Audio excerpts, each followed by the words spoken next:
Hey guys, Corey Manuel back with another video. Today we are doing something a little different. We are reacting to 3 Abandoned Places Horror Stories Animated. This is a little different. This video was made by IMR Scary Tales. Do not copy strike me. All your stuff will be linked in the description. Let's get this started, coach. So I was literally raised in a barn. My parents were farmers in the countryside, and I grew up helping them with chores for as long as I could remember. Milking the cows, gathering eggs from the chicken coop, carrying hay bales, that sort of thing. We country folk valued the virtue of hard work like that. My parents were the old-fashioned sort, especially my father.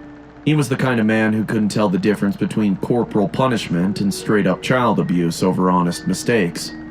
I wasn't a particularly naughty child, but I was a bit clumsy.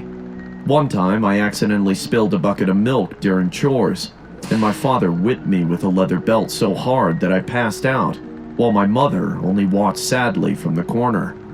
Eventually, I got tired of the country life with my uncaring family, and moved out of the farm to find a new life for myself in the big city. My parents didn't approve, of course, but it wasn't like they could stop me.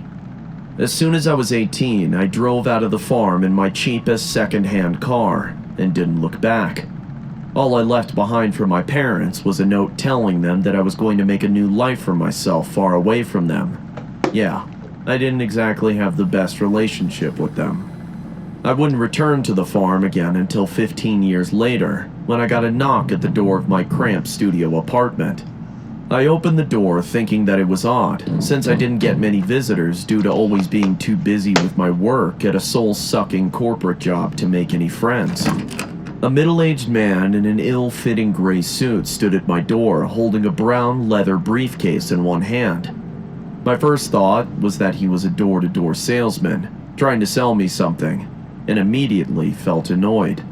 I was still mentally recovering from a whole week of mind-numbing work, and this was supposed to be my day off when I could do whatever I wanted without my manager breathing down my neck.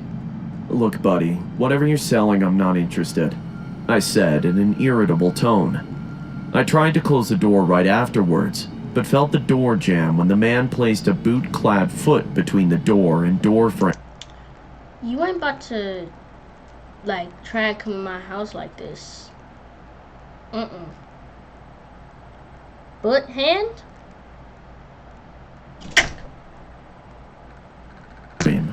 "I'm not a salesman, kid," the man said, his voice calm but clearly exhausted.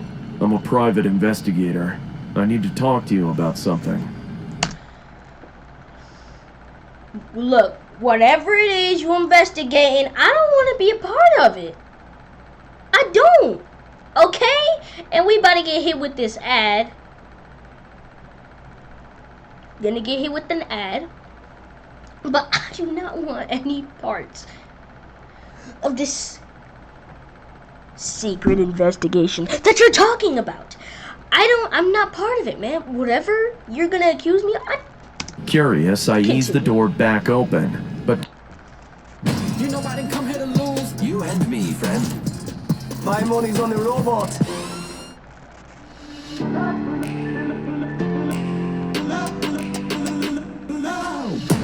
kept my hand on the handle. Why would anyone hire a private investigator to find me? right. The man's expression turned grim. "It's about your parents," he said in a somber voice. What he said next made me feel like my soul left my body. He explained that my father had died over 3 years ago. My mother, apparently driven mad from grief, was recently admitted to a mental hospital against her will, for her and everyone else's safety. With my father dead and my mother deemed mentally unwell, my mother's lawyer hired a private investigator to find me, so that the ownership of the farm could be transferred to me. The next couple of days went by in a blur. After confirming who I was, the private investigator brought my mother's lawyer to me so that I could sign the documents transferring ownership of the old farm to me. I signed wherever he told me to sign, and the two offered me shallow condolences before disappearing from my life forever. It took me another week to gather the courage to go back to that old farm. At the end of it, I called my boss to let him know that I'd be gone for a week. I got into the same busted-up car I'd left the farm in to go back to it for the first time in over a decade. To say that that place was in bad shape when I got there would be an understatement. Despite all the bad memories I had of that place thanks to my father, it was still my childhood home. It pained me to see it in such a sorry state. Weeds grew over the crop fields that had once been so carefully tended to. The few remaining pigs on the farm were so scrawny and malnourished, it was a miracle they were still alive. Their feed bins were completely empty and collecting dust. It didn't look like anyone's touched them in a long time. I wondered for a moment how they were they eating another pig? able to survive without anyone feeding them. Then, I noticed a small group of younger pigs gathered in a corner, loudly eating something buried under all their hungry snouts. I strained my eyes to see what it was, and felt sick to my stomach when I recognized it. They were gathered around the corpse of an old pig, and were eagerly tearing away at its flesh and bone to eat. They're zombies. Without anyone to feed them, the pigs had resorted to cannibalizing each other to survive. I immediately left the barn in disgust to check on the cows instead. They were still grazing the field as usual, but there was one dead cow that had been left to rot, with flies swarming all around them. I couldn't even tell if it had died from old age or was killed by a predator with how desiccated its body had become. After taking a moment to process just how messed up the farm had become, I went to the farmhouse to clear my head, only to find it just as neglected as the rest of the property. Everything was covered in a layer of dust, and cobwebs adorned every dark corner. There was even a tower of dirty dishes in the sink, left to stagnate in fetid gray water. According to the lawyer, my mother had been living on the farm up until her admission to the mental hospital just about a month ago. Yet, it looked like the place had been abandoned for years. I could only assume that she started neglecting it after my father's death. My parents' bedroom was a mess, with clothes strewn about on the floor or haphazardly stuffed into the drawers with no rhyme or reason. Oddly enough, the only place in the entire property that had been well kept was my old bedroom. The place was spotless, save for a few dusty corners. Everything was just as I'd left it, from the metal music poster I hung on the walls as an edgy teenager, to the bookshelf filled with heavy adventure books that I couldn't bring with me. Even the goodbye letter I left on my desk before leaving the farm was still there, though I could see several dried up liquid stains that weren't on it before. I tried hard to convince myself that they weren't my mother's tear stains. Sitting on my perfectly made childhood bed, I realized with a heavy heart that out of all the things in the farm that needed tending to, my mother only ever took care of my room. Deep down, my mother must have really cared for me, even if she was never able to stop my father from beating me as a child. I decided then and there that I would fix the farm up so that it would be in better shape for her to return whenever the doctors deemed her fit for release. I spent the next day cleaning the farmhouse and feeding the pigs in the barn, their first proper feeding for the first time in years. I even cleaned up the cow carcass in the field by burning it on a large pyre. Usually a dead cow would be composted, but I couldn't tell whether it had died from a disease or not, and didn't want to risk creating tainted compost. I sat on a folding chair and watched as the raging fire consumed the carcass with a fire extinguisher on my side and a hunting rifle slung over my back. If the cow had been killed by a wild predator, I wanted to be ready to defend the farm if it returned to kill another cow. I must have watched the fire for about an hour before I caught sight of something in the corner of my eye.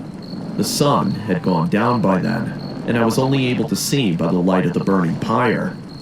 Through the flickering light of the fire, I could only tell that whatever it was approaching me from a distance, enshrouded by the darkness of night. I couldn't make out what it was, but the hazy, shaggy outline made me think that it was some sort of animal. Shaggy Thinking it was a wolf, I brought up my hunting rifle and shot at the thing. I didn't expect to actually hit it in the darkness. I just wanted to scare it off with the sound of gunfire. But right after I pulled the trigger, I heard the sound of whatever it was yelp in pain, right before collapsing to the ground. But the sound it made wasn't that of an animal. My eyes widened in horror when I recognized it as a human cry. Oh, But when I God. reached it, the horrible truth became clear to me. Lying on the ground with a bullet in her chest was the corpse of an old woman.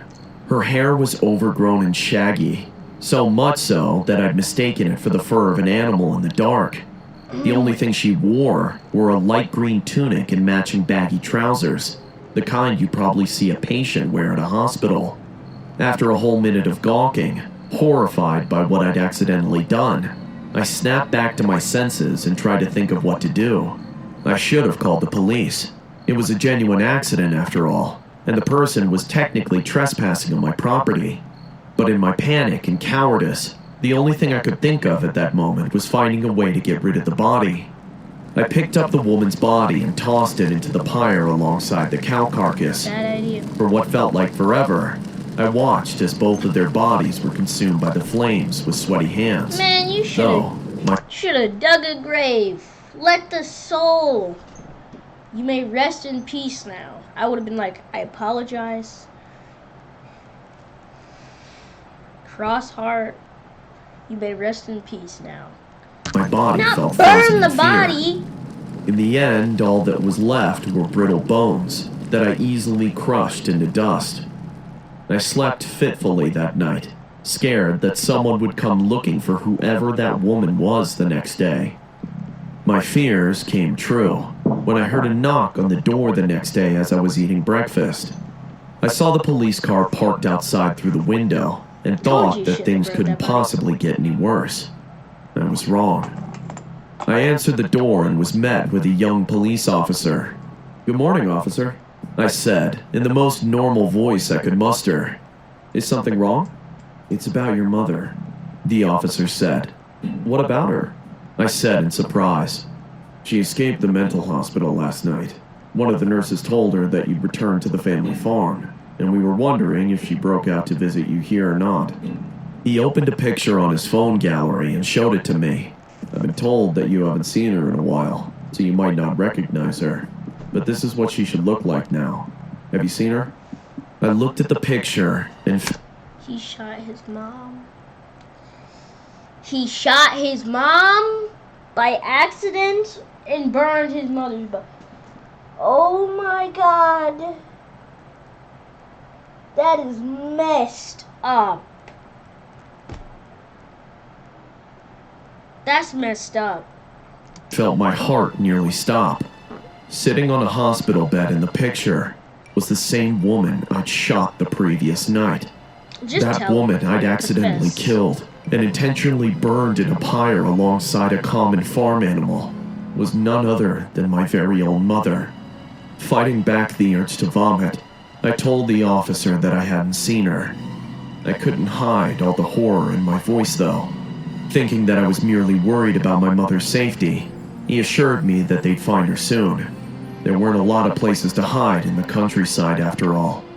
I thanked him, though I knew nobody would ever find her. I left the farm shortly afterwards to go back to the city.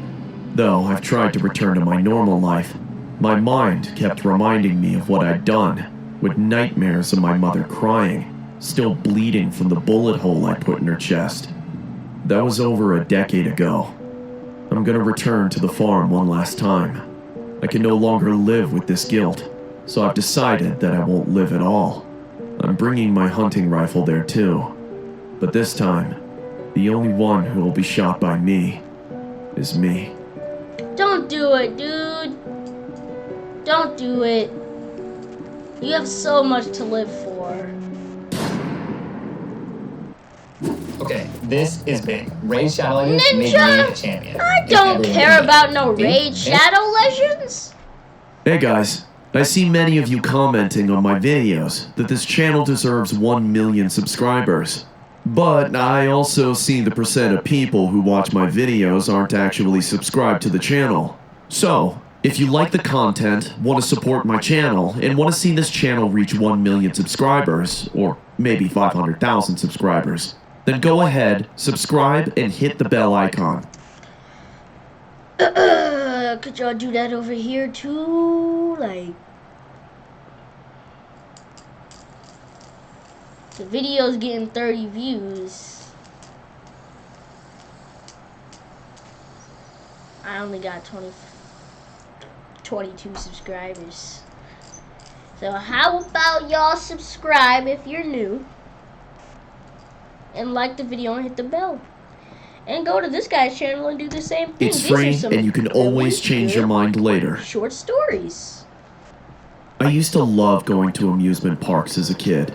My favorite one was called Wonderwood Park.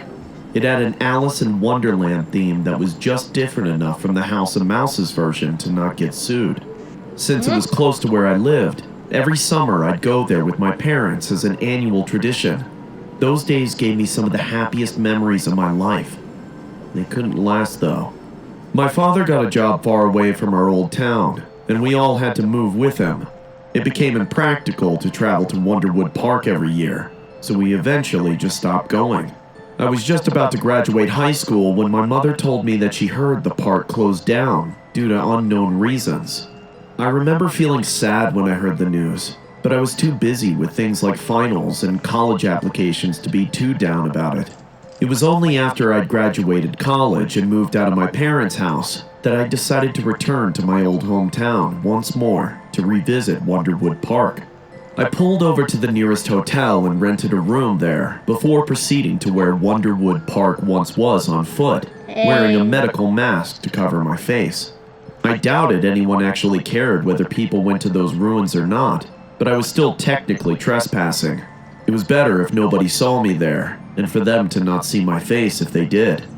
Late that afternoon, I hopped over the fence, past the locked gates, and into Wonderwood Park for the first time since I was 12. As expected, a lot has changed since my last time there, but I was still able to recognize it as the place that made my childhood. The rides I had once waited in humongous lines to get on lay rusty and dilapidated from years of neglect. The food stands had completely collapsed, ravaged by the elements and scavenging animals that ate whatever was left behind.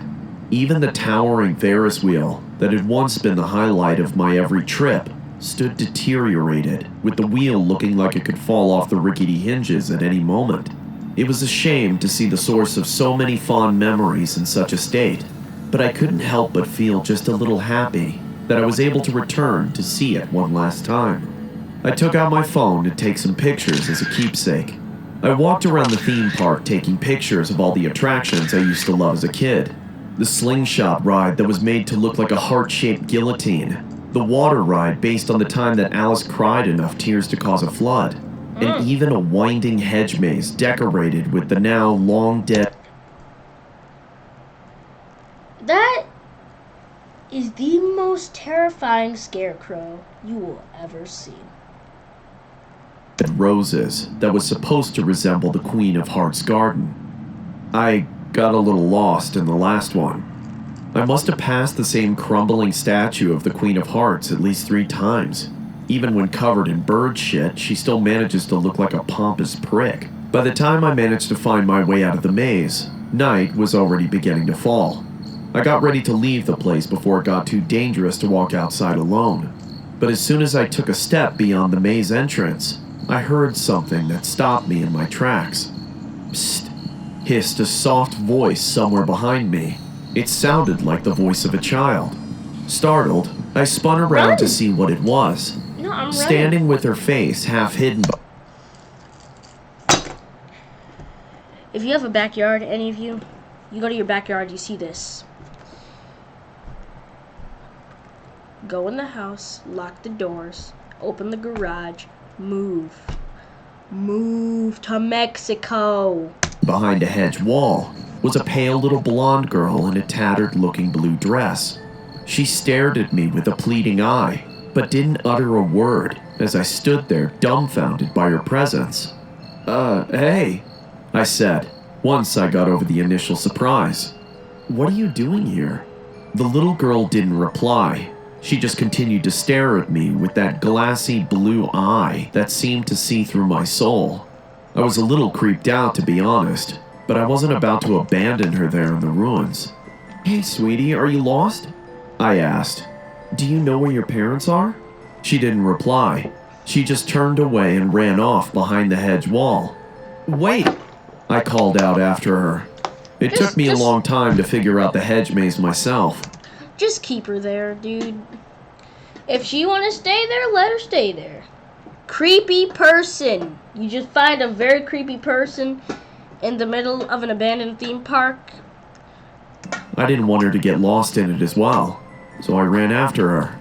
I turned the corner just in time to see the blue hem of her dress disappear behind the left hedge wall corner. I ran after her, my footsteps echoing throughout the otherwise silent ruins like banging drums. Each time I turned a corner to find her, I'd only catch a glimpse of her trailing dress, telling me which direction she went in the maze. It was almost as if she was doing it on purpose. Finally, I followed her to the wide open center of the maze, where there were no corners for her to hide behind.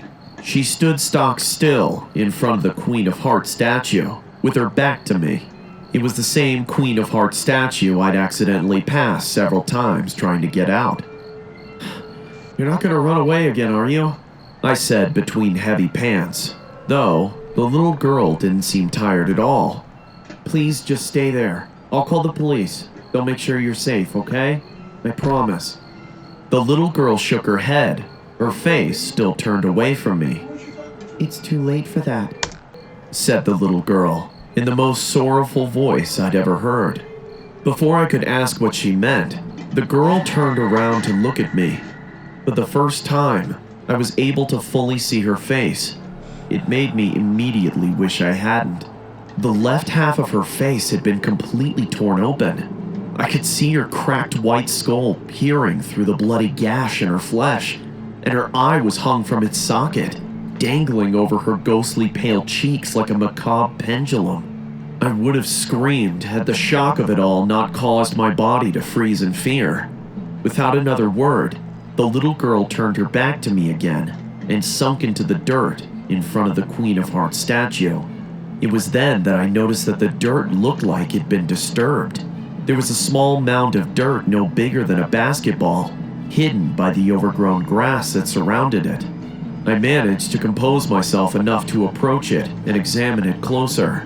Sticking out of the dirt was what looked like a human finger bone, small enough to belong to a child. I immediately called the police.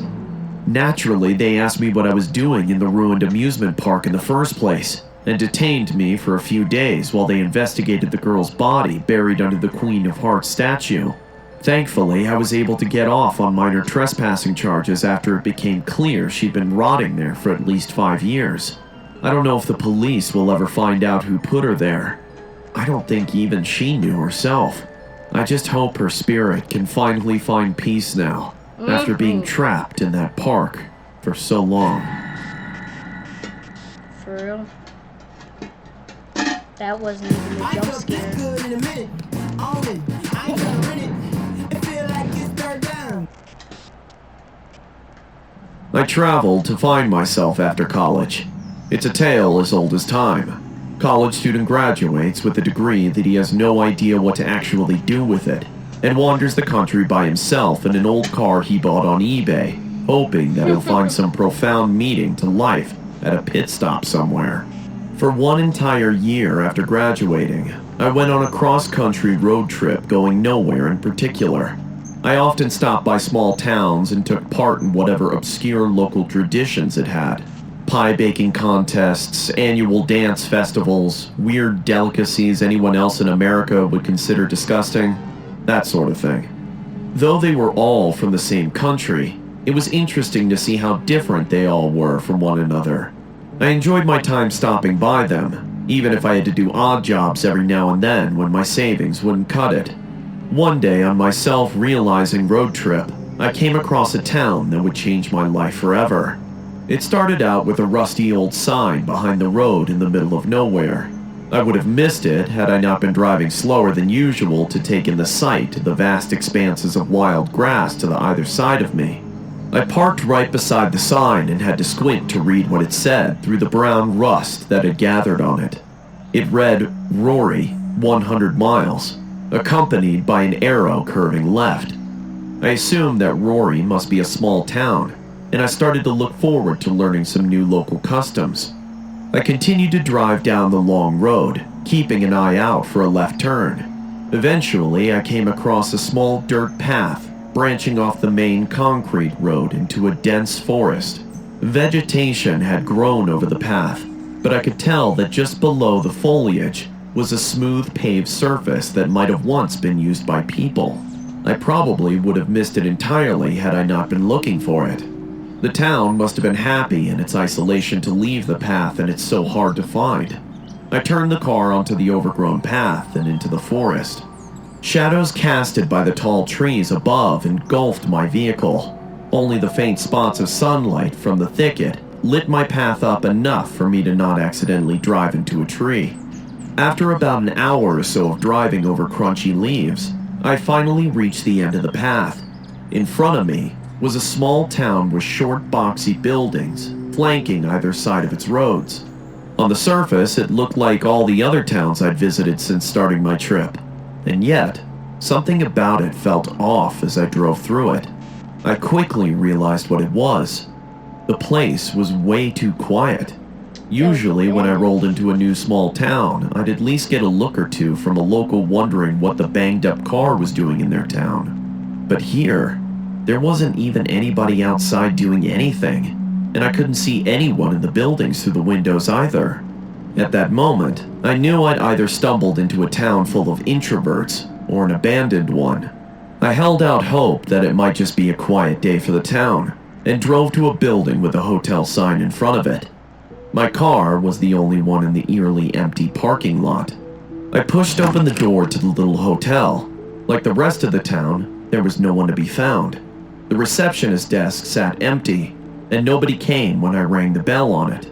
I knew at that point that the town must have been abandoned by its residents, though for what reason I still couldn't tell. After only a moment's hesitation, I swiped a key from the key rack behind the receptionist desk and went to the room it was for. While I didn't relish the thought of squatting in an unoccupied building, I was itching for a comfortable bed to lie on after spending the past few nights in my car. First off, if you find an abandoned town, you're not gonna find a comfortable bed. That town could have been abandoned for like years. Okay, years. You're not gonna find a comfortable, snuggly bed. No. The door to the hotel room creaked open with a loud squeak. I looked inside hoping to find a bed to rest on for the night. Although the room seemed well kept enough, I knew I wasn't going to be sleeping on the bed anytime soon when I saw it. Some sort of red mold was staining the white sheets of the bed, and the smell was unbearable too, like roadkill that had been left to rot. I gagged and closed the door before going back to the front desk to get a key for a different room to sleep in. But when I did, I was met with the same exact problem in the new room. The same pungent red mold that had covered the sheets of the first room was on the cushioned chair of the new room I picked. The smell was also just as terrible, and once again, I went back to the front desk to get the key for a different room. I found the same red mold in every single room I entered in the hotel. Sometimes on the chairs and sofas, most of the time on the beds. I was about to give up after checking the 10th room when something on the moldy bed caught my eye. Something that glinted in the golden sunlight that shone past the closed curtains. Holding my breath, I approached the bed to see what it was. My eyes widened when I saw a gold diamond ring on top of the red mold.